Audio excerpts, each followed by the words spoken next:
Doing the alternator on 1995 Ford Thunderbird. Disconnect the negative battery cable. It's an 8mm bolt. We'll come over here to the alternator. I have a couple 10mm bolts down below and some connections here. 10mm. A couple connections, and then basically we'll get down here. The tensioner, and we'll loosen the tensioner so we can get the belt off. And we're getting something in that square hole right there, 1/2 inch breaker bar. So you can see we got our 1/2 inch breaker bar, and we'll just push down on it a little bit, and then we'll slip the belt off that tensioner right in front, or the idler right there in front of us. We'll just slide it off there probably, and we'll take the belt off. Can't do it with my camera in my hand, but you can see that it's moving and it's loose.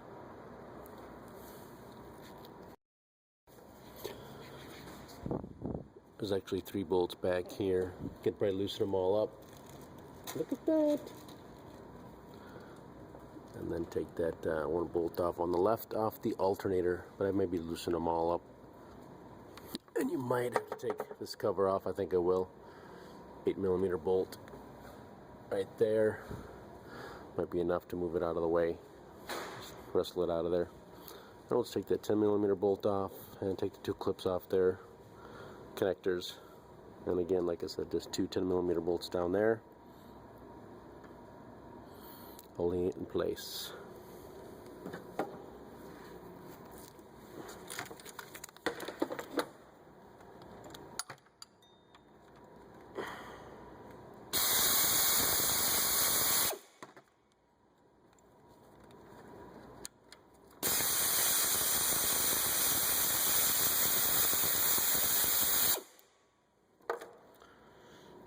Basically like that.